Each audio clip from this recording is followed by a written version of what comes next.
ची सगळी प्रॉपर तयारी झाली होती माझ्या लेझर सेशनची आणि डॉक्टरही आल्या होत्या. तर हीच ती मशीन आहे सुप्रानो टायटॅनियम, ज्या मशीननी मी लेझर ची ट्रीटमेंट घेतेय. तर मला जास्त काही हेअर्स नाहीयेत, फक्त ह्या दोन्ही साईडला ह्या बकलला आणि इथे चीनवर फक्त हेअर्स आहेत.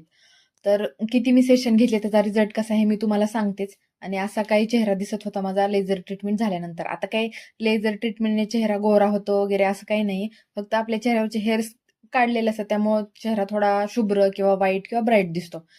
आणि आता आज विषय उसाच्या रसाचा. आता मी पुण्याला येऊ देत किंवा कुठे येऊ देत, माझं लक्ष असतंच की मला कुठे उसाचा रस मिळेल. आता मला जायचं होतं खराडीवरून रामवाडीला. आता रिक्षाने जायचं होतं, म्हटलं आधी रस पिता येईल आणि डायरेक्ट मग स्टेशनला जाता येईल. इथं मस्त रस वगैरे पिले आणि रिक्षाने मी गेले खराडीवरून रामवाडीला. आता विषय काय होतोय, मी घरी असलं ना, 1-1.5 महिना जरी घरी राहिले तर मला वाटतं मी किती दिवस झालं घरी, मी कुठेच बाहेर नाही गेले. आणि आज जसं मी 1 दिवसासाठी बाहेर आले ना, जसं 1 दिवस जरी बाहेर आला ना, तर मला वाटतं काय प्रवासन काय नको, घरीच बरं असते. मला गर्दी, धूळ, ऊन, वारा असलं काही नको वाटतं. मग ते विषय असा आहे, घरी असलं की बाहेर जावं वाटतं, बाहेर आलं की घरीच बरं वाटतं. आणि नंतर रामवाडीवरून मी आले होते पुणे स्टेशनला मेट्रोने.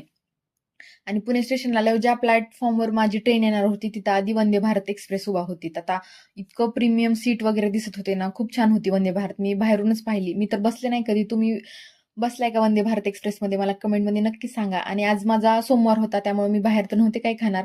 थोडेसे बीट आणि गाजर मी येतानाच घरून घेऊन आलते, ते मस्त खाल्ले.